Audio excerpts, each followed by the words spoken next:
वैष्णवांश्च श्रीरूपं साग्रजातं सहगण रघुनाथान्वितं तं सजीवं साद्वैतं सावधूतं परिजनसहितं कृष्णचैतन्यदेवं श्रीराधा कृष्णपादान् सहगण ललित श्रीविशाखान्वितांश्च हे कृष्ण करुणा सिन्धो दीनबन्धो जगत्पते गोपेश गोपिका कान्ता राधा कान्ता नमोस्तुते तप्त कांचन गौरांगी राधे वृंदावनेश्वरी वृषभानुसुते देवी प्रणमामि हरिप्रिये वाञ्छाकल्पतरुभ्यश्च कृपा सिन्धुभ्येव च पतितानां पावनेभ्यो वैष्णवेभ्यो नमो नमः। श्रीकृष्ण चैतन्य प्रभु नित्यानंद श्री अद्वैत गदाधर श्रीवासादि गौरभक्तवृन्द हरे कृष्णा कृष्ण कृष्ण हरे हरे हरे राम राम राम हरे नमो विष्णुपादाय कृष्णपृष्ठाय भूतले श्रीमते भक्तिवेदांत स्वामी नामिने नमस्ते सारस्वते देवी गौरवाणी प्रचारिणे निर्विशेष शून्यवादी पाश्चात्य देशकारिणे मूकं करोति वाचालं पङ्गुं लङ्घयते गिरिं यत्कृपातमहं वन्दे परमानन्दमाधवं श्रीगुरुं दीनतारिणं कृष्णचैतन्यम्।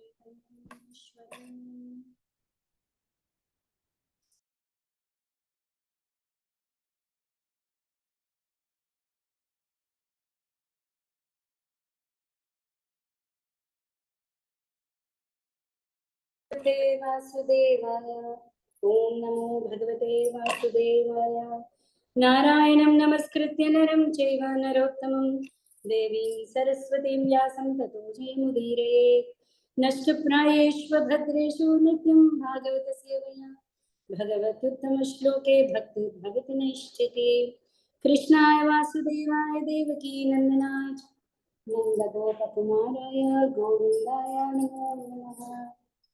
हरे कृष्ण।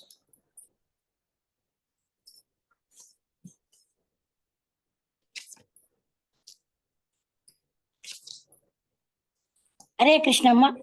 హరే కృష్ణ. ద్వితీయ స్కందానికి వచ్చామండి. ఓకే, పరీక్షిత్ మొదటి స్కందంలో చివరిలో 2 ప్రశ్నలు అడుగుతున్నాను. ఆ 2 ప్రశ్నలకి సమాధానమే మిగతా భాగవతం అంతా కూడా. ఓకే, సో ఆ 2 ప్రశ్నలు ఏంటి అనేది ఎవరైనా చెప్పగలరా?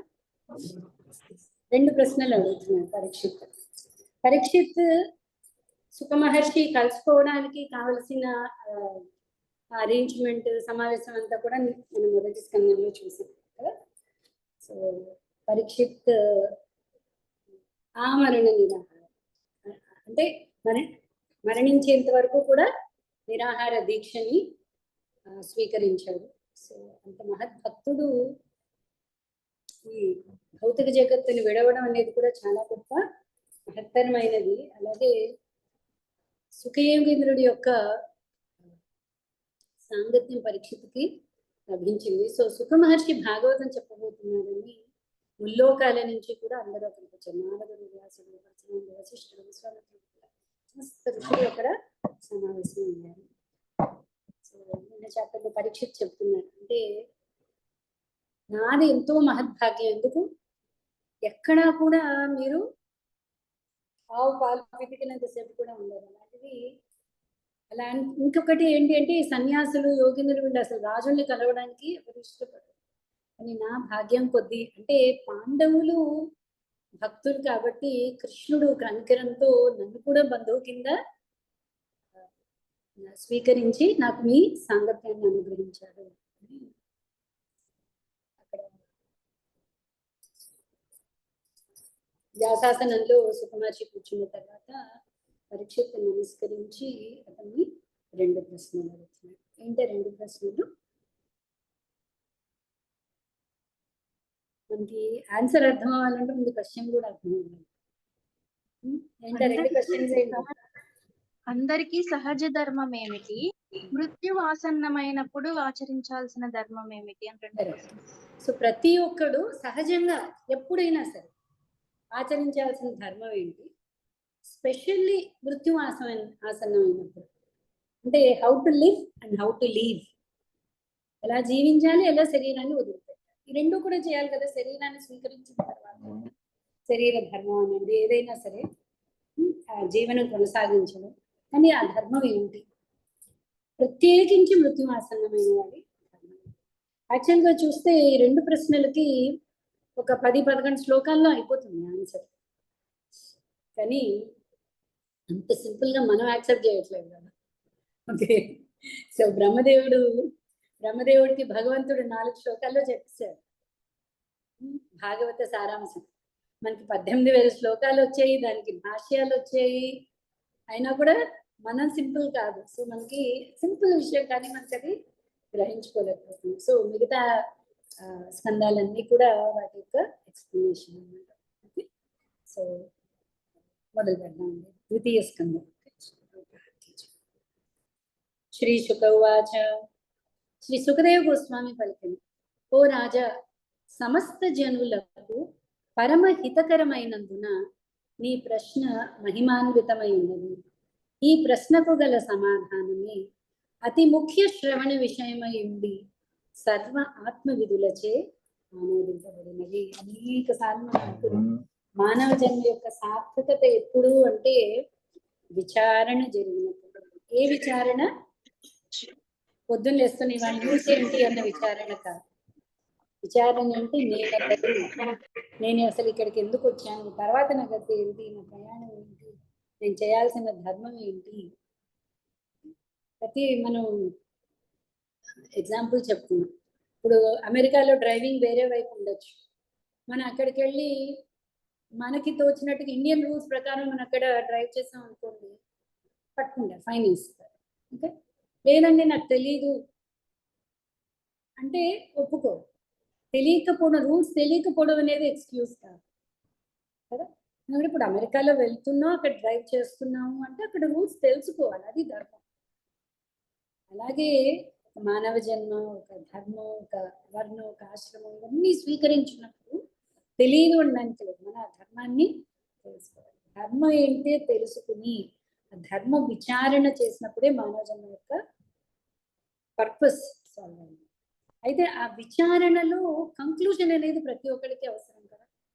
ఫైనలీ కంక్లూజన్, ఆ కంక్లూజన్ అనేది భక్తి యోగము అని మనకి స్టార్టింగ్ లోనే చెప్పేశారు. పరమధర్మం గురించి మాట్లాడుతుంది.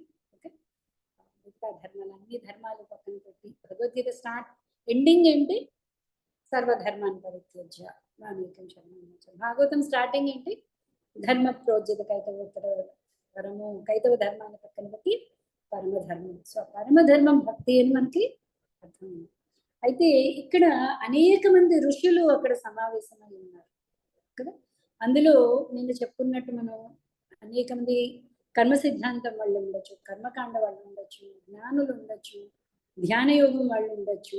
ఓకే, ఎవరికి వాళ్ళు అంటే భక్తి యోగం ఒక్కటేనా, మరి మేము ఇప్పుడు ఈ మార్గాలన్నీ అనుసరిస్తున్నాం కదా అన్న డౌట్ రావచ్చు. లేదా అసలు ఈ పద్ధతి గురించే చెప్పట్లేదు సుఖమహర్షి అనుకోవచ్చు. అందుకని అసలంటూ మిగతా యోగాలన్నీ కూడా టచ్ చేస్తారు సుఖదేవ గోస్వామి. కానీ ఎక్కువ డీటెయిల్స్ లోకి వెళ్ళకుండా ఓకే, ఇన్ని మార్గాలైనా భక్తి యోగం అల్టిమేట్ అని కంక్లూడ్ చేస్తారు అన్నమాట. ఓకే, మనకి సెకండ్ క్యాంటోలో చూస్తే మనకి డైరెక్ట్ అంటే లీలా కథారూపేణ ఎక్కువ ఉండదు. ఎక్కువ మనకి తత్వం, సృష్టి, ఓకే, వీటన్నిటి గురించి ఉంటుందండి. అన్నిట్లోకి అతి చిన్న స్కందం ఇది, 10 చాప్టర్స్ ఉన్నాయి. సో ఫస్ట్ 3 చాప్టర్లు కూడా మనకి మిగతా యోగాలు, కర్మయోగం, ధ్యాన యోగం, కానీ కంక్లూజన్ ఏంటి? భక్తి యోగం అన్నిటికంటే ఉత్తమమైనది. సో ఫైనల్ ఫస్ట్ ఇప్పుడు సుఖదేవ గోస్వామి ఏమంటున్నారు అంటే, అన్ని జనులకు పరమ హితకరమైనందున, ప్రతి ఒక్కరికి హితము అంటే ఏంటండి? మేలు చేసేది. ఈ ప్రశ్నే మేలు చేస్తుంది. ఏ ప్రశ్న? అసలు నా డ్యూటీ ఏంటి, చేయాల్సినది ఏంటి అన్నది ప్రతి ఒక్కరికి కూడా ఇంపార్టెంట్ విషయం తెలుసుకోవడం. కాబట్టి నువ్వు అడిగిన ప్రశ్న చాలా మహిమాన్వితమై ఉన్నది. ఈ ప్రశ్నకు గల సమాధానమే అతి ముఖ్య శ్రవణ విషయమై ఉండి సర్వ ఆత్మవిధులచే ఆమోదించబడినది. ఆత్మవిధులు అంటే అనాత్మ, ఆత్మ తేడా తెలుసుకుని దాని నుంచి భౌతిక చక్రం నుంచి బయటపడాలి అన్నది ఆధ్యాత్మికత. సో ఆధ్యాత్మికలో ఎవరైతే ఉన్నారో వాళ్ళందరూ కూడా వాళ్ళందరికీ అర్థమవుతుంది, అబ్బా ఎంత గొప్ప ప్రశ్న. మామూలు వాళ్ళకి అర్థం అవ్వదు. ఎందుకు సెకండ్ చాప్టర్ సెకండ్ శ్లోకంలో చెప్తున్నారు. ఓ రాజేంద్ర, గృహమేధులైన వారు చరమ సత్య జ్ఞానమును గాంచలేనందున మానవ సమాజమున పలు విధములైన శ్రవణ విషయములను కలిగి ఉండరు. అంతే కదండి, ఈ ప్రపంచంలో వినడానికి ఎన్ని టాపిక్స్ ఉన్నాయి? అనంత కోటి టాపిక్స్ ఉన్నాయి. వినాలే కానీ వస్తూనే మనం చూస్తూ ఉంటాం. ఫోన్ పట్టుకోవాలే కానీ కంటిన్యూస్, ఇంకా కళ్ళు నొప్పి పెట్టాలి, ఆకలి వేయాలే తప్ప టాపిక్స్ వస్తూనే ఉంటాయి. ఎవరికి అవన్నీ? గృహమేధులైన వారికి. అంటే కేవలము గృహాసక్తిలోని, కేవలము భౌతిక శరీరం మెయింటెనెన్స్ ఒక్కటే, అదే జీవితం కింద ఉన్న వాళ్ళకి వినడానికి చాలా టాపిక్స్ ఉండొచ్చు. కానీ ముందు శ్లోకంలో ఏం చెప్తున్నారు? ఎవరైతే ఆత్మవిధులో వాళ్ళకి వినాల్సిన ముఖ్య టాపిక్ ఇది. ఏది? చేయవలసిన ధర్మం ఏంటి, పరమ ధర్మం ఏంటి. ఈ గృహమేధులు ఎలాంటి వాళ్ళు? మూడో శ్లోకంలో చెప్తున్నారు. అట్టి అసూయాపరుడకు గృహమేధి జీవనము రాత్రి నిద్ర ఎందు లేదా మైథున భోగమందు, పగలు ధనార్జనమందు లేదా కుటుంబ సభ్యులను పోషించుట ఎందు గడిచిపోవచ్చున్నది. కళ్ళు మూసుకుని తెరిచేలోపు జీవితం అయిపోయిందండి అంటున్నాం. ఇంకా ఏమి చేసినట్టే లేదు, అయిపోతుంది కాలం అంతే. Time and tide wait for none అంటారు. సముద్రంలో అలలు కానీ సమయం కానీ ఎవరి కోసం లేదు. అయితే ఈ గృహమేధి అన్నవాడు ప్రతి ఒక్కళ్ళు చేస్తారు. మరి శరీరం పోషించాలి, లేదా శరీరం మీద ఆధారపడ్డ వాళ్ళని పోషించాలి, ఆ ధర్మాచరణంతో ఉంది. అలాగే నిద్ర అనేది అవసరం. ఓకే, గృహస్థాశ్రమం ఆశ్రమాలు అవసరం. కానీ అదే జీవనం కింద పెట్టుకున్న వాళ్ళని గృహమేధులు అంటే వాళ్ళకి ఇంకా వేరే పర్పస్ లేదు. అంటే మీకు ఎగ్జాంపుల్ చెప్పాలి అంటే, మన శరీరాన్ని చాలాసార్లు వాహనంతో పోల్చాం. ఈ వాహనం మెయింటెనెన్సే జీవితం. అంటే ప్రతిరోజు సర్వీస్ చేస్తున్నాం బండికి. బండి సర్వీస్ చేస్తాం, తుడుచుకుంటాం, నీట్గా ఉంటుంది, స్మూత్గా రన్ అవుతుందా, శబ్దం రాకుండా. జీవితం అంతా బండి మెయింటెనెన్సే అనుకోండి. ఇంకా బండిని వాడేది ఎప్పుడు? అర్థమవుతుంది. మెయింటెనెన్స్ అవసరమే, కానీ యాక్చువల్లీ ఎందుకు మెయింటైన్ చేయాలి? దాని వాడకానికి అది పనికి రావాలి. సో గృహమేధి ఎవడు అంటే కేవలమును తన జీవితాన్ని మెయింటెనెన్స్ కోసం మాత్రమే వాళ్ళని గృహమేధులు ఉన్నాయి. సో వాళ్ళకి వినడానికి చాలా టాపిక్స్ ఉన్నాయి ఈ ప్రపంచంలో. ఆత్మతత్వ రహితులైన మనుజులు దేహము, సంతానము, భార్య వంటి చ్యుతి కలిగిన సైన్యము పట్ల మిగుల ఆసక్తులైనందున జీవిత సమస్యలను గూర్చి విచారణ కావింపరు. తగినంత అనుభవము గడించినప్పటికీ వారు తమ అనివార్యమైన వినాశమును కాంచజాలరు. చ్యుతి కలిగిన సైన్యము పట్ల అంటే నా కుటుంబము, నా దేహము, నా పిల్లలు, నా వాళ్ళు, వీళ్ళందరూ మనకి సైనికులు, అంటే నన్ను రక్షింపబోతారు అన్న భావన. కానీ వాళ్ళందరూ కూడా చ్యుతి అంటే ఏంటండి? టెంపరీ, పర్మనెంట్ కానిది, క్షయమయ్యేది. మనం ఏదైతే మనల్ని రక్షిస్తుంది అని అనుకుంటున్నామో వాళ్ళందరూ కూడా చ్యుతి. వాళ్ళే ఉండట్లేదు, అసలు ఈ దేహమే ఉండట్లేదు. ఈ దేహం నన్ను రక్షిస్తుంది, నా వాళ్ళు నన్ను రక్షిస్తారు. ఎందుకు? జీవితం అంతా మరి దీనికోసమే కదా చేస్తున్నాం. దేహ పోషణ, నా వాళ్ళు, నా మీద ఆధారపడ్డ వాళ్ళు. కానీ అందరూ కూడా చ్యుతి. మనకు అందుకనే భగవంతుణ్ణి అచ్యుత అన్న, చ్యుతము లేనివాడు, క్షయం అనేది లేనివాడు. మనమంతా కూడా చ్యుతి. సో ఈ చ్యుతి సైనికుల్ని పట్ల మిగిలిన ఆసక్తులైనందున వీళ్ళేంటి? జీవిత సమస్యలను గూర్చి విచారణ కావింటారు. జీవిత సమస్యలు అంటే సృష్టించుకున్న సమస్యలు కాదు, ఏవైతే అనివార్యము. అనివార్య సమస్యలు ఏంటండి? జన్మ, మృత్యు, జరా, వ్యాధి. అలాగే అది భౌతిక, అది దైవిక, ఆధ్యాత్మిక. ఇవి ప్రతి ఒక్కళ్ళకి ఉన్న సమస్యలు. సో ఇవి యాక్చువల్ జీవిత సమస్యలు. వీటి గురించి విచారణ కావించకుండా కేవలము దేహము, సంతానము, భార్య, చ్యుతి కలిగిన సైన్యం పట్ల ఆసక్తులైనందున వాళ్ళు ఈ విచారణ కావింటారు. తగినంత అనుభవము గడించినప్పటికీ వారు తమ అనివార్యమైన వినాశమును కాంచజాలరు. ప్రతి ఒక్కరికి ఎక్స్పీరియన్స్ ఉండాలండి ఈ చ్యుతి గురించి. చ్యుతి అంటే ప్రతిదీ ఏది పర్మనెంట్ కాదు, టెంపరీ అని అనుభవం నేర్పిస్తూ ఉన్నా కూడా ఏంటి టూ మచ్ అటాచ్మెంట్ వల్ల, అనుకున్న విపరీతమైన రాగం వల్ల మనం ఆత్మ విచారణ దగ్గరికి వెళ్ళట్లేదు. అందుకని ఆత్మ విధులకి నువ్వు అడిగిన ప్రశ్న చాలా మహిమాన్వితంగా, చాలా గొప్ప ప్రశ్న అడిగారని వాళ్ళైతే హర్షించగలరు. ఏం ప్రశ్న అండి అది, ఎంత గొప్ప ప్రశ్న. మిగతా వాళ్ళకి అర్థం కాదు, ఏంటి అడుగుతున్నారు, ధర్మం ఏంటి, ధర్మం మాకు తెలియదు అంటే ధర్మం ఏముంది, పొద్దున్న లేచాక ఈ శరీరాన్ని మెయింటైన్ చేయాలి, ఇదే ధర్మం అని బ్రహ్మయుదులు అనుకుంటారు. ఓకే, ఓ భరతవంశీయుడా, సమస్త క్లేశముల నుండి ముక్తుడు కాగోరిన వాడు, పరమాత్ముడును నియామకుడును సమస్త క్లేశముల నుండి రక్షించువాడును అగు శ్రీకృష్ణ భగవానుని గూర్చి శ్రవణము కావించి కీర్తించి స్మరణము కావింపవలను. భాగవతం స్టార్టింగ్ అయినా ఇదే, త్రూఅవుట్ అయినా ఇదే, కంక్లూజన్ అయినా ఇదే. ఓకే, తస్మాత్ భారత సర్వాత్మ భగవాన్ ఈశ్వరో హరి శ్రోతవ్య కీర్తితవ్యశ్చ స్మర్తవ్యేశ్చేచ్ఛత భయం. అభయం, అభయం కోరుకునేవాళ్ళు, అభయం అంటే ఈ భయస్థితి నుంచి బయటపడాలి అనుకునేవాళ్ళు ఏం చేయాలి, భగవాన్ ఈశ్వరో హరిహి. హరిహి, హరి అంటే భౌతికత్వాన్ని హరించేవాడు. ఓకే, సో భగవంతుడైన శ్రీకృష్ణుడి శ్రోతవ్య, శ్రోతవ్య అంటే అతని గురించి శ్రవణం చేయడం. కీర్తితవ్య అంటే కీర్తనం చేయడం. ఏంటి కీర్తన చేస్తాం, నామ రూప గుణ లీల. భగవంతుడి నామాన్ని కీర్తించడం కానీ, భగవంతుడి రూపవర్ణన చేయడం కానీ, భగవంతుడి గుణగణాలను వర్ణించడం కానీ, అలాగే భగవంతుడి లీలలను వర్ణించడం కానీ, ఏదైనా సరే శ్రవణం కూడా అంత నామ రూప గుణ లీల. సో శ్రీకృష్ణ భగవాను గురించి శ్రవణము కావించి కీర్తించి స్మరణము కావింపవలను. యాక్చువల్లీ తను అడిగిన ప్రశ్నకి ఇదే కంక్లూజన్ ఆన్సర్. అందరి ధర్మం ఏంటి, శ్రవణం కీర్తనం స్మరణ. ముఖ్యంగా జీవితం అంటే మృత్యు ఆసన్నమైన వాడి ధర్మం ఏంటి, శ్రవణం కీర్తనం స్మరణ. భాగవతం యాక్చువల్లీ ఇక్కడ అయిపోయింది, పరీక్షకి ఆన్సర్ వచ్చేసింది. భౌతిక పదార్థము మరియు ఆత్మ యొక్క పూర్ణ జ్ఞానము ద్వారా కానీ, యోగాభ్యాసము ద్వారా కానీ, లేదా నిష్ఠాపూర్వకమగు స్వధర్మ పాలనము ద్వారా కానీ సాధింపబడు మానవ జన్మ యొక్క అత్యున్నత పూర్ణత్వము జీవితాంతమున నారాయణ స్మృతియే అయి ఉన్నది. చాలా ఇంపార్టెంట్ వర్డ్ ఏంటి అంటే నారాయణ స్మృతి.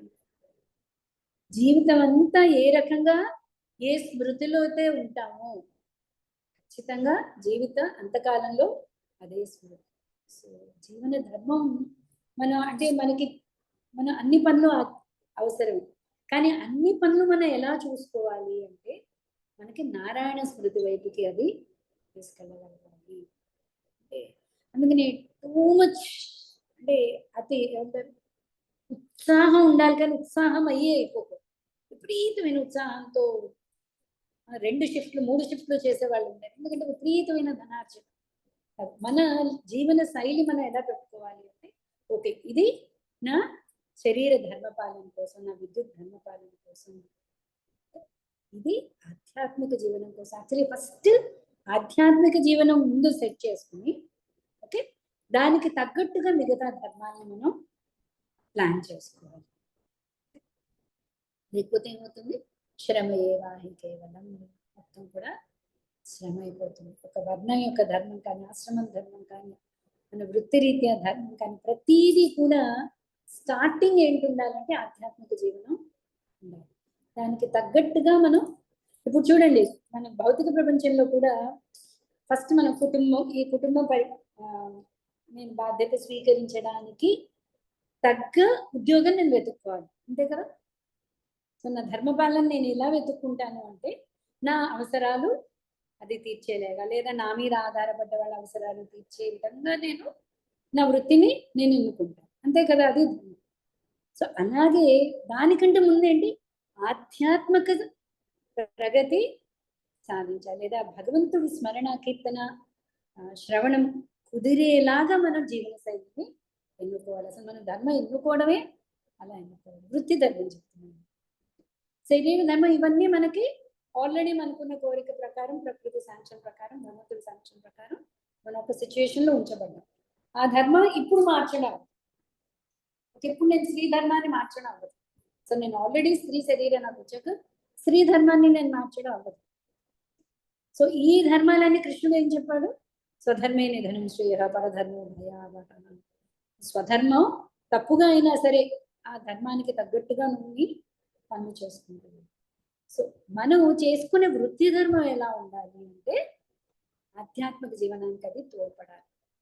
అస్సలు టైమే ఉండదండి, మాకు దీపం వెలిగించడానికి కూడా టైం లేదు, స్మరణ లేదు అంటే అయితే వృత్తిని మార్చు. ఎక్కడో ఏదో తేడా వస్తుంది. మనకి ఇంపార్టెంట్ అది. మనం చెప్పామనుకోండి, అబ్బా నాకు అస్సలు టైం ఉండదండి, ఇంట్లో వాళ్ళ మొహం చూడడం కూడా అవ్వదు, నాకు 3 షిఫ్ట్లు ఉన్నాయండి అంటే ఎవరైనా నవ్వుతాడే నవ్వడా? అంత మూర్ఖం ఏంటయ్యా నువ్వు సంపాదించేవే ఇంట్లో వాళ్ళ కోసం కదా, వాళ్ళ కోసం నీకు టైం లేదు అంటే నువ్వు అలాంటి ఉద్యోగం ఎంచుకో అని చెప్తాం కదా. ఇంట్లో వాళ్ళతో కనీసం ఇంత టైం ఉండాలి అని చెప్తున్నాం కదా. సో అలాగే ధర్మం ఎలా అవలంబించుకోవాలి? మనం ఆధ్యాత్మిక జీవనానికి మనం కేటాయించగలగాలి. ఎందుకంటే ఫోకస్ అది మెయిన్. పరమధర్మం ఏంటి అంటే ఈ ధర్మాలన్నిటి నుంచి బయటపడడానికి పరమధర్మం భగవత్ సేవ అనేది కాదు. సో దానికి తగ్గట్టుగా మనం చేయాలి. సో ఎలా ఉండాలి? ప్రతి చోట నారాయణ స్మృతి, అంతే నారాయణ స్మృతి చాలా గొప్ప విషయం. అంత్యకాలంలో నారాయణ స్మరించడం అన్నది ఎలా సాధ్యం అవుతుంది? మొత్తం జీవన శైలి అంతా కూడా నారాయణ స్మృతి అయి ఉండాలి. సరే భాష్యం చదువుదాం. నారాయణుడు భౌతిక సృష్టికి పరమైన దివ్య పురుషుడై ఉన్నాడు. సృష్టింపబడి పోషింపబడి అంత్యమున లయింపబడు ప్రతిదియు మహత్తత్వపు పరిధి ఉందే ఇమిడి ఉండును. అది ఏ భౌతిక జగత్తు అనబడును. కానీ నారాయణుడు ఈ మహత్తత్వపు పరిధిలో ఉన్నట్టివాడు కాడు. అతని నామము రూపము లక్షణాదులు భౌతిక జగత్తు పరిధికి పరమైనట్టివి. అనాత్మను ఆత్మ నుండి వివేచన కావించు తాత్విక కల్పన ద్వారా కానీ లేదా విశ్వమందలి ఏ లోకమునకైనను చేరుటకు కర్తకు సహాయభూతముగు యోగాభ్యాసము ద్వారా కానీ లేదా స్వధర్మానుష్ఠానము ద్వారా కానీ మనుషుడు అత్యున్నత పూర్ణత్వమును సాధించగలడు. అంటే కర్మయోగ ద్వారా కానీ ధ్యానయోగం ద్వారా కానీ సాంఖ్యయోగం ద్వారా కానీ మనుషుడు ఏం చేయగలడు? అంటే మానవ జన్మ యొక్క పరిపూర్ణతను సాధించగలడు. కానీ దానికి ఏం కావాలి? కానీ అతడు నారాయణ స్మృతి అనేది స్థితికి చేరినప్పుడే అది సాధ్యపడగలదు. కర్మయోగం కానీ జ్ఞానయోగం కానీ నారాయణ స్మృతితోనే అది పూర్ణత్వాన్ని, అంటే దాని యొక్క పూర్తి ఫలితం ఎప్పుడు వస్తుంది అంటే నారాయణ స్మృతి ద్వారానే ఆ పూర్ణత్వం అనేది లభిస్తుంది. జ్ఞానులు యోగులు కామ్యకర్మ రతులు అనువారల ఆధ్యాత్మిక కర్మలకు శాస్త్రములందు తెలుపబడిన విధుల దృష్ట్యా మెరుగులు దిద్దగల శుద్ధ భక్తుని సాంగత్యంగానే అది సాధ్యము కాదు. ఏ యోగమైనా సరే భక్తి అనే మిశ్రమం దానికి కలిపే ఉండాలి. కలిపినప్పుడే అది సాధ్యమవుతుంది. ఆధ్యాత్మిక పూర్ణత్వమును సాధించుట అనేది విషయమున సనకాది ఋషుల చరిత్రము లేదా నవయోగీంద్రుల చరిత్రము వంటి చారిత్రక సంఘటనలు పెక్కుగలవు. శ్రీకృష్ణుని భక్తి యోగమున స్థితులైన పిమ్మటయే వారు పూర్ణత్వమును బడిసినది. ఏ భక్తుడు కూడా భక్తి మార్గం నుండి వైదొలగి ఉండలేదు. అంటే జ్ఞానులు యోగులు భక్తి మార్గానికి వచ్చారే కానీ భక్తి నుంచి తప్పుకున్న వాళ్ళు ఎవరు లేరు. ఎందుకు అంటే భక్తి పరిపూర్ణత్వాన్ని ఇస్తుంది. ఓకే,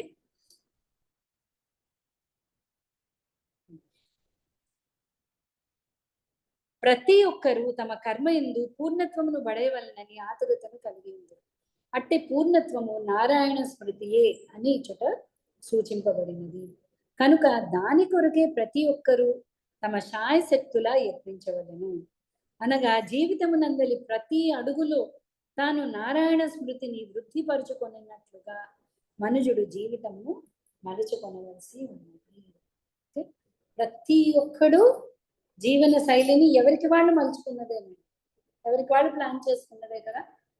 ప్రతి ఒక్కళ్ళు మనం ఈ షెడ్యూల్ ఇది పెట్టుకున్నాం, ఈ జీవన శైలి అని.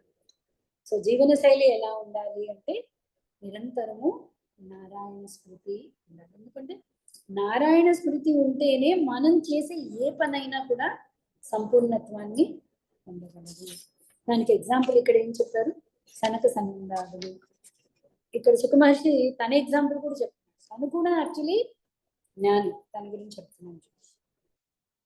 తర్వాత ఓ పరీక్షణ్ మహారాజా, విధి నిషేధములకు పరముగా నున్నట్టి నిర్గుణ స్థితులకు మునులే ముఖ్యముగా హరిగుణ వర్ణన యందు ఆనందమును అనుభవించును. ఋషులు భక్తులు ఎవరి వాళ్ళందరికీ బియాండ్ రూల్స్, వర్ణం కానీ ఆశ్రమం కానీ.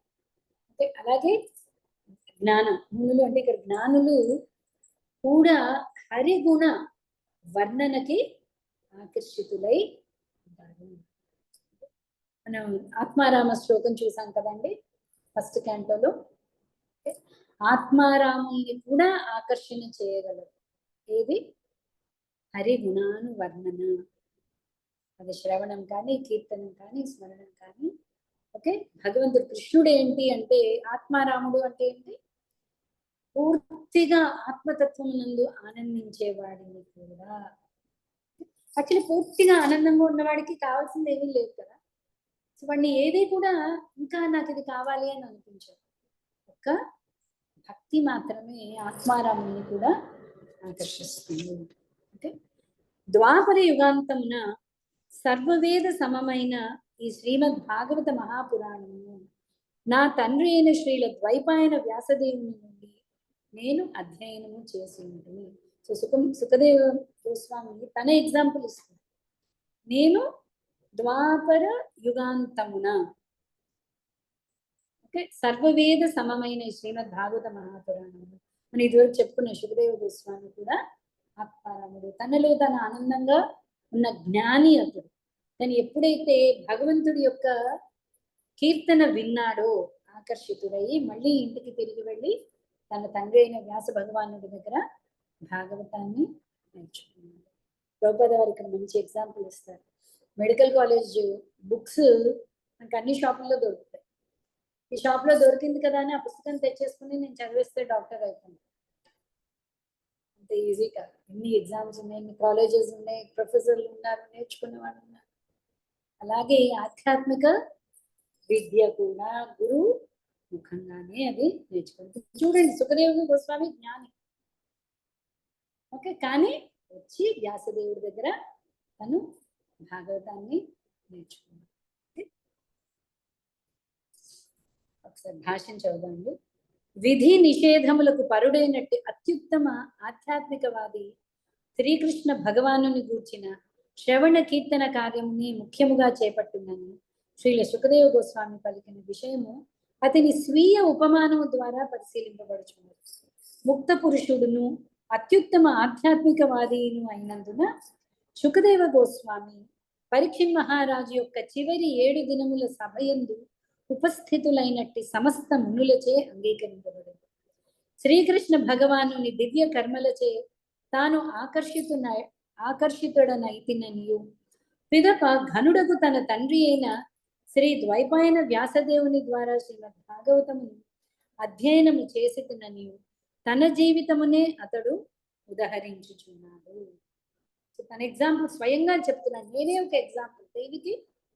ముక్త పురుషుడు అంటే మనం సుఖదేవ గోస్వామి ఎంట్రీ కూడా చూసాం కదా. అతడు పూర్తి అవధూత వలె ఉన్నాడు, ఏమాత్రం శరీర ధ్యాసలో లేడు.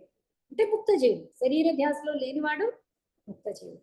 ఓకే, అలాంటి నేను నా తండ్రి అయిన వ్యాసదేవుడి దగ్గర నేను నేర్చుకున్నాను ఈ భాగవతాన్ని. సో ఈ ప్రామాణికం కూడా చాలా ఇంపార్టెంట్. అక్కడ ఉన్న ఋషులందరికీ కూడా సుఖమహర్షి చెప్తున్నాడు, నా జీవితాన్ని ఉదాహరణ చెప్తున్నాను. ఓకే, ఆత్మారాముడికి కూడా ప్రియమైనది శ్రీమద్ భాగవతము. శ్రీమద్ భాగవతమును లేదా మరి ఏ వైజ్ఞానిక వాంగ్మయమును గృహమునందు స్వంత మేధస్సును ఉపయోగించి అధ్యయనము చేయుట సాధ్యము కాని విషయము. దేహ నిర్మాణమునకు లేదా దేహ ప్రక్రియలకు సంబంధించిన వైద్య గ్రంథములు దుకాణమునందు లభ్యమగుచున్నను వానిని గృహమునందు పఠించుట ద్వారా ఎవరును యోగ్యుడగు వైద్యుడు కాజాలడు. దాని కొరకై వైద్య కళాశాల యందు చేరి ప్రవీణులైన అధ్యాపకుల నిర్దేశమున ఆ గ్రంథములను అధ్యయనము చేయవలసి వచ్చును. అదేవిధంగా భగవద్విజ్ఞానమున విశ్వవిద్యాలయ చదువు వంటి శ్రీమద్ భాగవతము శ్రీల వ్యాసదేవుని వంటి ఆత్మదర్శి చెంత అధ్యయనము కావించుట ద్వారానే బోధపడగలదు. సుఖదేవ గోస్వామి పుట్టిన నాటి నుండి ముక్త పురుషుడే అయినప్పటికీ తండ్రి అయిన వ్యాసదేవుని నుండి శ్రీమద్ భాగవతమును నేర్వవలసి వచ్చెను. వ్యాసదేవుడు శ్రీమద్ భాగవతమును మహాత్ముడైన నారదముని ఉపదేశముపై రచించి ఉండేది. భక్తుడైన వాని నుండియే శ్రీమద్ భాగవతమును అధ్యయనము చేయమని శ్రీ చైతన్య మహాప్రభు ఒక బ్రాహ్మణునికి ఉపదేశించి ఉండేది. పరమ పురుషుడైన శ్రీకృష్ణ భగవానుని దివ్య నామము, రూపము, గుణములు, లీలలు, పరివారము, వైవిధ్యముల పైననే శ్రీమద్ భాగవతము ఆధారపడి ఉన్నది. అంతేగాక అది అతని అవతారమైన శ్రీల వ్యాసదేవుని చేతనే రచింపబడినది. భాగవతాన్ని రాసింది ఎవరు? వ్యాసదేవుడు. వ్యాసదేవుడు ఎవరు? స్వయంగా భగవంతుడి యొక్క అవతారం. సో భగవంతుడి చేత రచింపబడినది. భగవానుని లీలలన్నీయును శుద్ధ భక్తుల సహకారముననే నిర్వహింపబడుచుండును. కృష్ణ పరములై ఉన్నందునే పలు చారిత్రాత్మక సంఘటనలు ఈ మహాపురాణమునందు పేర్కొనబడినవి. భగవద్గీత వలె ఇదిను శ్రీకృష్ణ భగవానుని శబ్ద ప్రాతినిధ్యము అయినందున బ్రహ్మ సంహితము అని పిలువబడుచున్నది. భగవద్గీత స్వయంగా భగవానుని చేత చెప్పబడింది కదా. సో భగవంతుడి యొక్క వాక్కుకి ప్రతినిధి అని. శ్రీమద్ భాగవతం కూడా ఎలాగండి? శ్రీమద్ భాగవతం ఆ భగవంతుడి గురించి రాసింది ఎవరు? వ్యాస భగవానుడు. భగవానుడి యొక్క అవతారమైన వ్యాస భగవానుడు. కాబట్టి ఈ రెండు కూడా బ్రహ్మ సంహిత అంటే భగవంతుడి యొక్క వాక్కు ప్రతినిధి రెండు కూడా. ఓకే. శ్రీకృష్ణుని చేతనే స్వయంగా పలుకబడినందున భగవద్గీత ఆ దేవదేవుని శబ్దావతారమే ఉన్నది.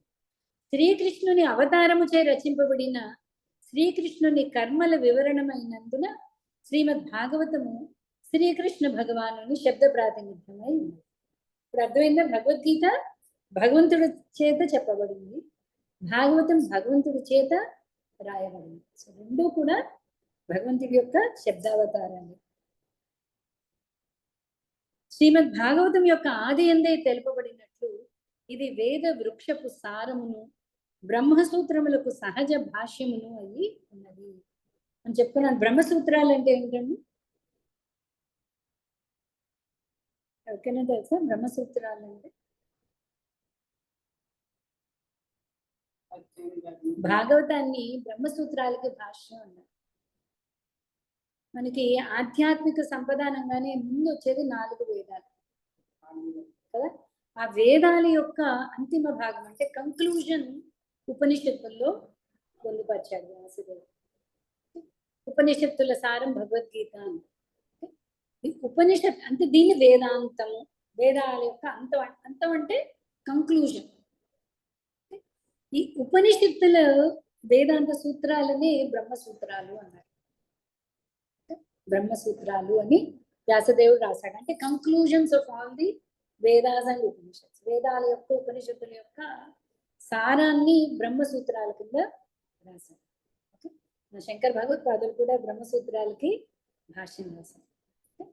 సో సూత్రం కింద రాశాడు. ఇప్పుడు ఆ సూత్రాన్ని మళ్ళీ మనకు అర్థం కాదు, మనలాంటి వాళ్ళకి అర్థం కాదు, దానికి భాష్యం కావాలి. అంతే కదా. ఇప్పుడు శ్లోకం చదివితే మనకు అర్థం అవ్వట్లేదు, భాష్యం కావాలి. సో బ్రహ్మసూత్రాలకి భాష్యం ఏంటి అంటే భాగవతం. అర్థమైందండి. సో భాగవతం అందుకనే పూర్తిగా విజ్ఞానం అంటే ప్రాక్టికల్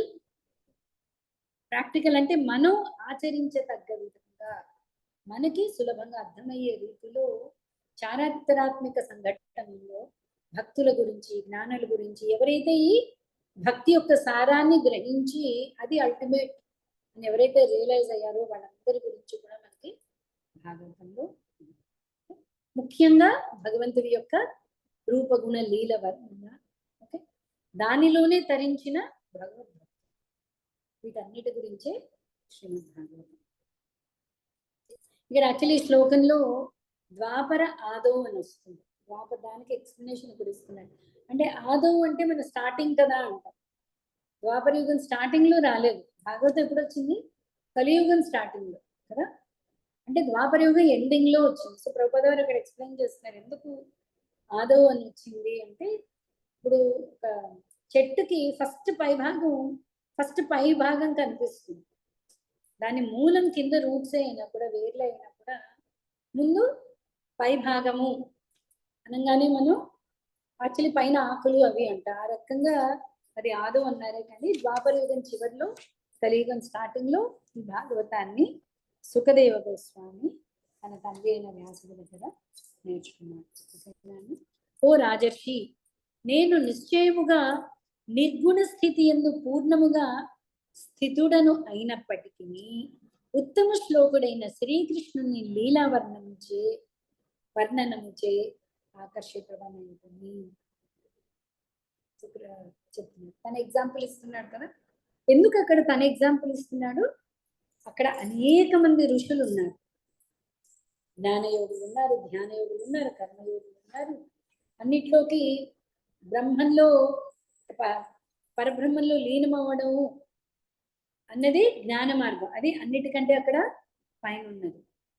సో సుఖ మహర్షి తన ఎగ్జాంపుల్ చెప్తున్నాడు. నేను జ్ఞాన మార్గంలో ఉన్నవాడను, కానీ భగవంతుడి యొక్క గుణాలకి ఆకర్షితుడనయ్యి నేను ఈ భగవద్ లీలా వర్ణనంలో నేను మరింత ఆనందిస్తున్నాను అని తన ఎగ్జాంపుల్ చెప్తున్నాడు. నీవు పరమ శ్రద్ధను కలిగిన కృష్ణ భక్తుడవైనందునే అదే శ్రీమద్ భాగవతమును నీకు నేను వినిపించదను. శ్రీమద్ భాగవత శ్రవణము పట్ల పూర్ణాసక్తిని గౌరవమును చూపువాడు ముక్తి నొసగు ముకుందుని యందు అచంచలమగు శ్రద్ధను పొందగలడు. మనకు అర్థమైంది భక్తి యోగం అన్నిటికంటే ఉత్తమమైనది. ఎలాగా అది భక్తి యోగంలో ప్రావీణ్యత ఎలా సాధించాలి, ఎలా మనకి భక్తి అర్థమవుతుంది అంటే దానికి ఒక్కటే సొల్యూషన్. ఏంటది? శ్రీమద్ భాగవతం.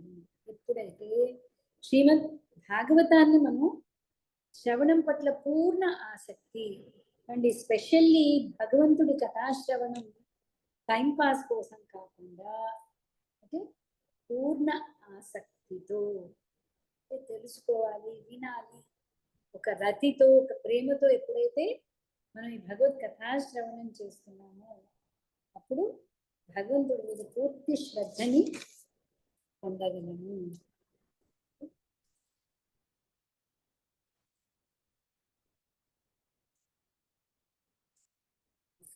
ఓ రాజా, పరమ ప్రామాణికులైన వారి మార్గమును అనుసరించుచు చేయబడడి నిరంతర హరినామ కీర్తనము అన్నది భౌతిక కోరికల నుండి విడివడిన వారు, భౌతిక ఆనందమును కోరువారు, ఆధ్యాత్మిక జ్ఞానముచే ఆత్మతృప్తిని బడిసిన వారు అని వారితో సహా సర్వులకు నిస్సందేహమును భయరహితమును అగు జయపథమై ఉన్నది. సో అందరూ ఆచరించవలసిన ధర్మం ఏంటి అని అడిగాడు కదా. సో దానికి ఆన్సర్ ఏంటి?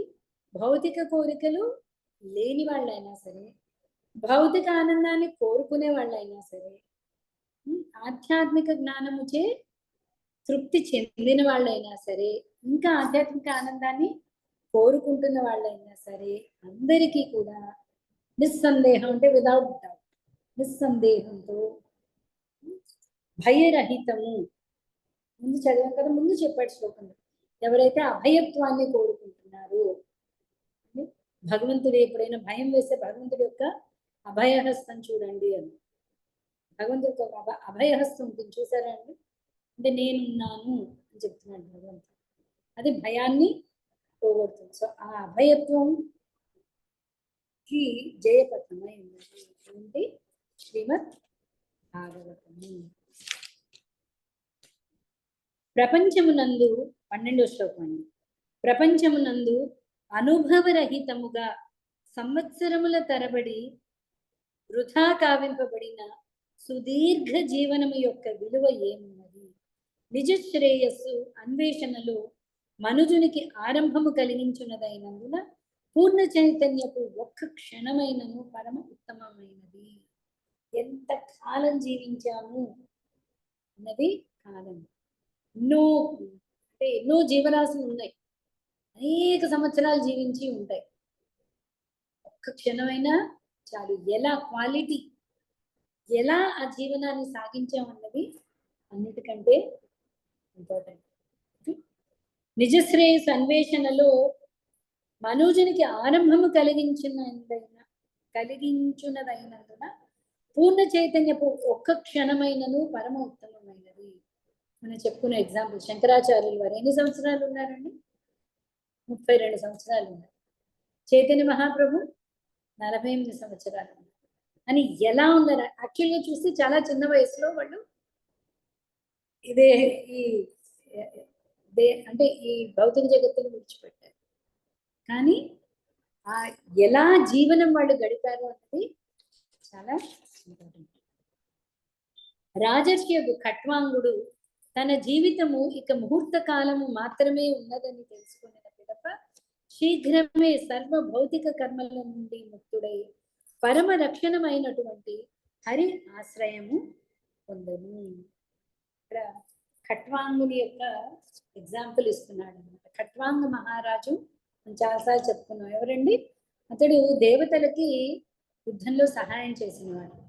అయితే దేవతలు ఆ సహాయం చేసినందుకు ప్రత్యుపకారం కింద నీకేం కావాలో కోరుకు అన్నప్పుడు ఖట్వాంగ మహారాజు ఏం కోరుకున్నాడు? నాకు ఇంకా ఎంత ఆయుర్దాయం ఉందో చెప్పండి అని. అసలు అలాంటి కోరచ్చు అని తెలియదు మనకి. మనం ఎప్పుడు ఏమనుకున్నాం అంటే నేను పర్మనెంట్ కాబట్టి దీనికి కావలసిన మనం కోరుకుంటాం. అంటే బేస్ పోయింది, అసలు మనకి బేస్కి అసలు మీనింగ్ లేదు.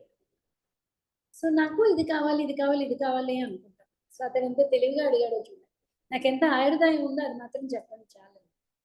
అయితే వాళ్ళు చెప్పారు, ఏమని చెప్పారు? నీకు ఒక్క ముహూర్త కాలం ఉంది టైం. ఇంకా ముహూర్త కాలం అంటే 48 నిమిషాలు. మహారాజు చాలా సంతోషించాడు. ఓకే అన్నాడు. అస్త్రాలు శస్త్రాలు అన్నీ అక్కడికక్కడ విడిచిపెట్టేశాడు. ధ్యానంలో కూర్చున్నాడు. పూర్తిగా సంఘ పరిత్యాగి, అంటే భౌతిక సాంగత్యాన్ని మొత్తం మానసికంగా వదిలేశాడు. అన్ని వదిలేసి పూర్తిగా ధ్యానం, భగవంతుడి మీద ధ్యానంలో కూర్చుని ఆ ఒక్క ముహూర్తంలో అతడు ఆధ్యాత్మిక లోకానికి వెళ్ళిపోయాడు అని కొన్నిసార్లు అనుకుంటూ ఉంటాం. అబ్బాయి అసలు ఈ జన్మలో సాధ్యమా ఈ భక్తి అనేది? ఎన్ని జన్మలు ఎత్తితే చేరగలుగుతాం కృష్ణుణ్ణి? యాక్చువల్గా ఒక్క ముహూర్తం చాలు అని చెప్పాడు ఖట్వాంగ మహారాజు. అయితే పరీక్ష నరేంద్ర, నీ ఆయుర్దాయము ఇక 7 దినములకై పరిమితమై ఉన్నది కనుక తదుపరి జన్మము యొక్క ఉత్తమ ప్రయోజనమునకు అవసరము కార్యములన్నింటినీ ఈ సమయంలో నువ్వు నిర్వహించవచ్చు. ఖట్వాంగ మహారాజుకు ఒక ముహూర్తం ఉండేది టైం, నీకు 7 రోజులు టైం. నువ్వు నీ ఉన్నత ప్రయాణం కోసం నువ్వు ఈ 7 రోజులు కూడా దీన్ని ఉపయోగించుకో అని చెప్తున్నాను. అతి కొద్ది సమయంలోనే తనను తాను తదుపరి జన్మమునకై తయారు చేసుకున్న ఖట్వాంగ మహారాజు ఉపమానము ఉదహరించిన పిమ్మట శుకదేవ గోస్వామి ఇంకనూ 7 దినములు మిగిలి ఉన్నందున తదుపరి జన్మకే సన్నద్ధమగుట ఆ సమయపు లాభమును సులభముగా గడింపవచ్చునని పలుకుచు పరీక్షిత్ మహారాజును ప్రోత్సహించను. అనగా తన ఆయుర్దాయమునందు మిగిలిన 7 దినములందును పరీక్షిత్ మహారాజు శ్రీకృష్ణ భగవానుని శబ్ద ప్రాతినిధ్యము యొక్క ఆశ్రయమునే గైకొని ముక్తుడు కావాలనని శుకదేవ గోస్వామి పరోక్షముగా అతనికి తెలిపాను. అనగా శుకదేవ గోస్వామి పరీక్షిత్ మహారాజుకు ప్రవచించిన రీతిగా శ్రీమద్ భాగవతమును శ్రవణము చేయుట ద్వారా ప్రతి ఒక్కరూ తమను తాము తదుపరి జన్మకే చక్కగా తయారు చేసుకొనగలరు. ధర్మాచారములు అనున్నవి లాంఛనప్రాయములు కావు. రాబో శ్లోకములందు ఉపదేశింపబడినట్లు తప్పనిసరిగా నిర్వహింపదగిన కొన్ని అనుకూల పరిస్థితులను ప్రతి ఒక్కళ్ళు ఫ్యూచర్ ప్లానింగ్ చేసుకుంటాం కదండి. ఫ్యూచర్ ప్లానింగ్ చేసుకోకపోతే మూర్ఖుడు అంట. మనకి తెలుగులో చదువుకుంటాము శ్రీనాథ్ కదా, ఏ రోజుకి ఆ రోజు అతడు ఖర్చు పెట్టేసేవాడు. కానీ చాలా అవసాన దశ చాలా కష్టంగా జరిగింది అతనికి.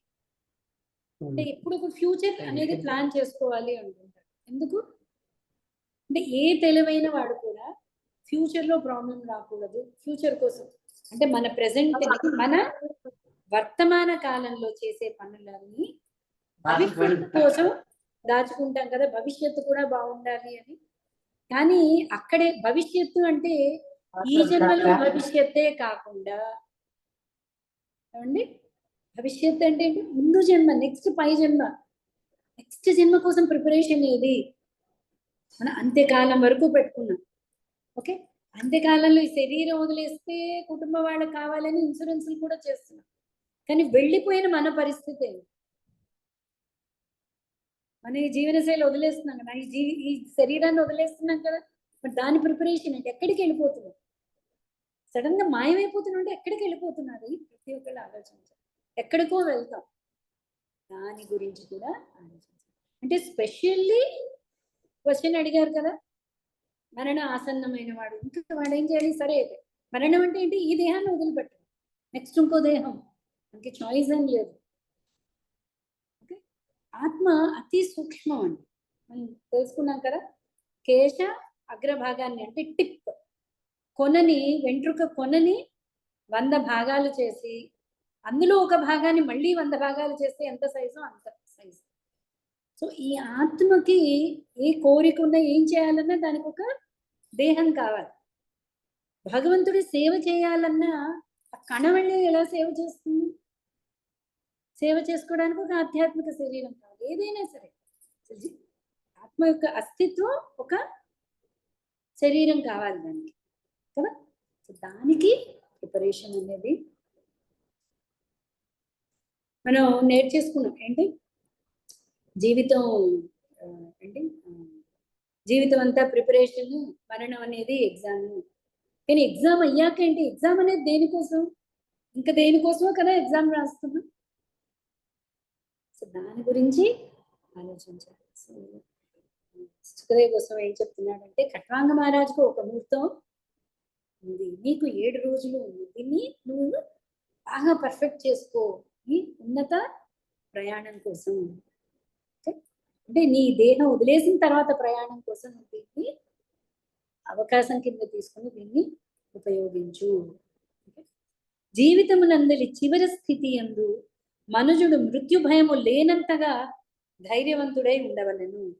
కానీ భౌతిక దేహంతోనూ దానికి సంబంధించిన ప్రతి దానితోనూ మరియు సర్వ కోరికలతోనూ గల సమస్త ఆసక్తిని అతడు తప్పక ఛేదించి వేయవలెను.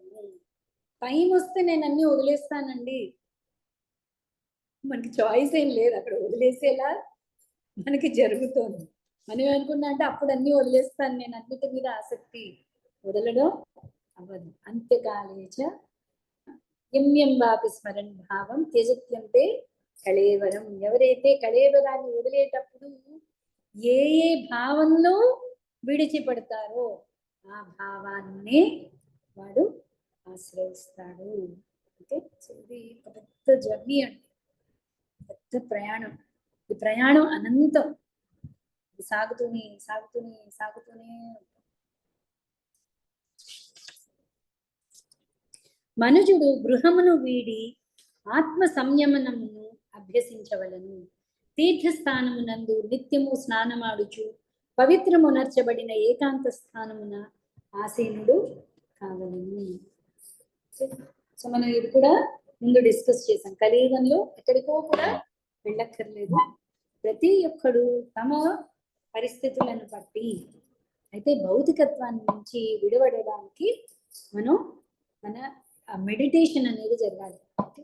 మెడిటేషన్ అంటే ఊరికే కళ్ళు మూసుకుని కూర్చోవడం కాదండి, తత్వాన్ని అర్థం చేసుకోవడానికి ప్రయత్నించాలి. తత్వం అర్థం అవ్వాలి. కళ్ళు మూసుకుని ధ్యానం ఎందుకు అంటే ఇంద్రియాలు అటు ఇటు వెళ్ళిపోకుండా. కానీ ఏంటి ధ్యానం చేయాలి, యాక్చువల్లీ ఆ ప్రాసెస్ అన్నీ కూడా మనకి ఈ 2nd క్యాంటోలో వస్తాయి, 2వ స్కందంలో వస్తాయి. ఇక్కడ ప్రస్తుతం ఓకే ఇక్కడికి ఆపుదామండి. సుఖదేవ్ గోస్వామి మెల్లిగా అష్టాంగ యోగం గురించి ఇప్పుడు మొదలు పెట్టబోతున్నాం.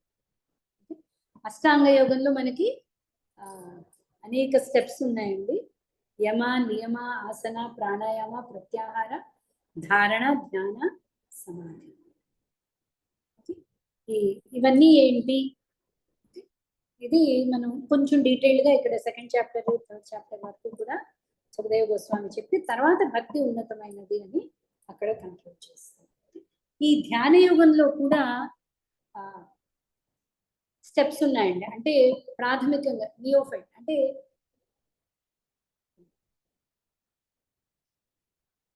యోగా పద్ధతిని మొదలు పెట్టాడు. యోగా పద్ధతి అంటే ఇక్కడ ధ్యాన యోగ పద్ధతి. ధ్యాన యోగ పద్ధతి అంటే ఇప్పుడు చేయాల్సినవి, చేయకూడనివి, ఎవరికైనా కూడా ఈ యమ నియమాలు ఒక ఆధ్యాత్మిక సాధనకు ప్రతి ఒక్కరికి కూడా ఇంపార్టెంట్ అండి. ధ్యాన యోగంలోనే కాదు, ఏ యోగంలో అయినా సరే యమ నియమాలు అనేవి ఇంపార్టెంట్. యమ నియమాలు అంటే చేయాల్సినవి, చేయకూడనివి. తర్వాత ఆసన. ఆసన అంటే శరీరాన్ని కంట్రోల్లో పెట్టుకోవడం. యోగాసనాలు అంటారు కదా, ఏంటి శరీరం మన కంట్రోల్లో పెట్టుకోవడం కోసం ఓకే యోగాసనాలు. అలాగే ప్రాణాయామ అంటే లోపల వాయువులు కంట్రోల్లో పెట్టుకోవడం. ఇవన్నీ కూడా మనం కొంచెం డీటెయిల్డ్గా ఇక్కడ చూస్తాం ఈ యోగా పద్ధతిని. యోగా పద్ధతిలో ఈ భౌతికత్వాన్ని విడవడం ఎలాగానే మార్గాన్ని చెప్తున్నాడు. ఓకే, మనం కూడా అందులో టిక్ పెట్టుకుంటామా లేదా చూసుకోవచ్చు, ఇది మనకి సాధ్యమా అనేది ఒకసారి ఇంకా. సో అది మనం రేపు చూద్దామండి. ధ్యాన యోగా పద్ధతిని.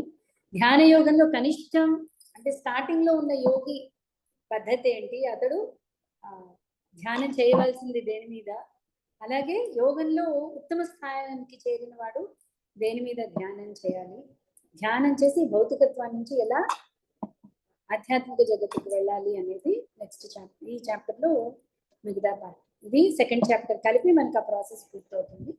మనకు ఒక చిన్న చార్ట్ ఉంది, ఆ చార్ట్ సాయంతో మనం నేర్చుకోవడానికి ప్రయత్నించాలి. డౌట్స్ ఉన్నాయండి వాళ్ళ క్లాస్ లో? కానీ మేడం ఖడ్వాంగుడికి నిమిషం అన్ని టైం ఉంది కాబట్టి అన్ని వదిలేస్తాను మేడం. మనకి టైం అనేది తెలియదు కదా ఈ కలియుగంలో, అందువల్ల నిరంతరం చేయాల్సిందే, అంతే కదా మేడం. అందువల్ల నిరంతరము నారాయణ అదే మనకి తెలియదు కదా. సో నిరంతరం ఎలా అవుతుందండి, నాకు పనులు ఉన్నాయి కదా, నిరంతరం ఎలా అవుతుంది అంటే ఫస్ట్ పాయింట్ మన వృత్తి ధర్మం కూడా ఆధ్యాత్మికం వైపుకి సహాయపడేలాగా మన వృత్తి ధర్మాన్ని, మన జీవన శైలిని మలుచుకోవాలి. ఇన్ఫాక్ట్ ఒక రకంగా చెప్పాలి అంటే అన్ని చోట్ల స్త్రీలు అనగానే స్త్రీ ధర్మంలో ఇంకా ఈజీ యాక్చువల్లీ చెప్పాలి అంటే, ఇంకా మనం దాన్ని అకామిడేట్ చేసుకోగలం. కృష్ణుడు చెప్తున్నాడు ఏముంది అన్ని పనులు చేసుకుంటూ స్మరణ భగవంతు అంటే ఎక్కువగా. ఇప్పుడు స్మరణ అనేది ఎక్కడ కష్టం అవుతుందంటే ఎక్కువ మేధస్సు ఉపయోగించాలనుకోండి, అప్పుడు పూర్తిగా అందులోకి వెళ్తేనే అవుతుంది. కానీ మామూలుగా చేసే పనులన్నిటిలో మనం నారాయణ స్మృతిని అలవాటు చేసుకోవచ్చు, నామం చెప్పుకుంటూ ఉండొచ్చు కంటిన్యూస్ గా. వాటికి పెద్ద ఫోకస్ అవేమి అక్కర్లేదు చేసే పనులను. ఏదైనా కూడా సరిగ్గా చేయాలి, ఏ పనైనా సరిగ్గా చేయాలి. కానీ సో మిగతా చోట్ల ఏమవుతుంది అంటే నేను దేనికోసం ఆ కర్మని చేస్తున్నాను, అయితే స్త్రీలకైనా మిగతా వాళ్ళకి సాధ్యం కాదా, మిగతా వాళ్ళు ఎవరైనా సరే ఏ వృత్తి ధర్మం అయినా సరే. అందుకనే వృత్తి ధర్మాన్ని ఎలా చూస్ చేసుకోవాలి, సమయం దీనికి కేటాయించగలగాలి, ప్రాముఖ్యత ఆధ్యాత్మికత్వానికి ఇవ్వాలి. ఓకే, ఈ ధర్మం అది కూడా భగవంతుడు మనకిచ్చిన ధర్మమే, ధర్మాచరణ. మనం ఒక బాధ్యతని స్వీకరించాం కాబట్టి భగవత్ సేవ కింద ఆ వృత్తిని మనం స్వీకరించాలి. ఇప్పుడు ఒక పాఠం చెప్తున్నాను, నేను ఇప్పుడు ఎగ్జాంపుల్ చెప్తుంటాను. ఇప్పుడు నేను సపోజ్ నేను సోషల్ స్టడీస్ నేర్పిస్తున్నాను అనుకోండి, ఏదో చెప్తాను నేను బ్రిటిష్ ఎంపైర్ గురించో, బ్రిటిష్ రూల్ గురించో, గాంధీ మూవ్మెంట్ గురించో మాట్లాడుతూ ఉండొచ్చు. అప్పుడు నాకు స్మరణ ఎలా ఉంటుంది, మీకు అర్థమైందా? నేను ఇప్పుడు ఆలోచిస్తాను, ఓహో ఇప్పుడు గాంధీ ఇలా చేశాడు, ఇక్కడ క్విట్ ఇండియా మూవ్మెంట్ వచ్చింది, ఇది వచ్చింది, దీని గురించి ఆలోచిస్తూ నేను చెప్తున్నాను. సో ఇక్కడ స్మరణ అనేది ఎలా జరుగుతుంది? యాక్చువల్లీ ఈ వృత్తి చేపట్టడానికి, అందుకనే ఈ వృత్తి దేని కోసం చేస్తున్నాము మనం? ఆ వృత్తి సేవాభావంతో భగవత్ ప్రీతి అర్థం నేను ఇప్పుడు నా కుటుంబ పోషణకై నేను ఈ వృత్తిని స్వీకరించాను. అందుకని అంటే జాగ్రత్తగా దీన్ని మేనేజ్ చేసుకోవాలి. చెప్పండి అండి. హరే కృష్ణ. పరీక్షిత్ మహా ఇంకా 7 రోజుల్లో తనకు మరణం రాబోతుందని తెలుసుకొని ఈ 7 రోజులు ఎలా గడపాలనే సలహాలు అడిగి తీసుకొని భాగవతం మొదలుపెట్టారు. అవును. నేను ఇప్పుడు వారు అడిగిన ప్రశ్నకి కొంచెం లైట్గా సమాధానం చెప్పాలనుకుంటున్నాను. మన తత్వం ఎలా ఉంటుందంటే ఇంకా 3.5 సంవత్సరం బతుకురా మీరు అని చెప్పినంటే ఇంకా 3.5 సంవత్సరం ఉంది కదా అని 3 సంవత్సరాల 5 నెలల 30 రోజులు 29 రోజులు దాని మీదే ఏదో ఒకటి చేసుకుంటూ ఆ రోజు చాలులే మనకు అనుకుంటాం. మీరు ఆ రోజుకి ఏమొస్తుందో మనకు తెలియదు. కాబట్టి ఎంత ఉన్నా సరే చిన్న చిన్న ఆమెను తలుచుకుంటూ మనం చేసుకుంటాం. కరెక్ట్. అందుకనే పరీక్షిత్ మహారాజు కరెక్ట్ గా చెప్పారు. పరీక్షిత్ మహారాజు అయితే ముహూర్తం చాలు అన్నప్పుడు 7 రోజులు ఎందుకు గంగా తీరంలో కూర్చోవాలి? ఆ ముహూర్తం కోసం. ఆ ముహూర్తం చాలా ఇంపార్టెంట్. కానీ ఆ ముహూర్తంలో ఏ ఆలోచనలు వస్తాయి అంటే ఈ మిగతా రోజుల్లో ఏం చేసామో ఆలోచనలే వస్తాయి డెఫినెట్ గా. ఓకే, అందుకని నిత్యం భాగవత సేవయ. నిత్యం అంటే నిత్యం, ఇప్పుడు కూడా నిరంతరం దాని స్మృతి కనుక ఉంటే అప్పుడు అంత్యకాలంలో హరినామ స్మరణ ఆటోమేటిక్ గా వస్తుంది. అదే మనకి కృష్ణుడు వరాహ పురాణంలో ఏం చెప్తున్నాడు? ప్రతి నిత్యము హరినామ స్మరణ చేసి అంత్యకాలంలో ఒకవేళ స్మరణ రాకపోతే ఆ ఛాన్స్ కూడా ఉంది కదా. అప్పుడు భగవంతుడు ఏం చెప్పాడు? నేను వచ్చి ఆ స్మరణ కలిగించి నేను తీసుకెళ్తాను. భక్తి చాలా సేఫ్ షిప్ అండి. ఇందులో మునిగిపోవడం అనేది ఉండదు. యోగక్షేమం వహామ్యహం. వాడిని నేను రక్షిస్తాను, వాడికి కావలసినది నేను సప్లై చేస్తాను. అంటే ఏంటి? వాడి భక్తిని నేను కాపాడుతాను. జీవన శైలి ఎలా ఉండాలి? జీవన శైలి అంటే నిత్యం నారాయణ స్మృతి, నిత్యం ఉండాలి నారాయణ స్మృతి.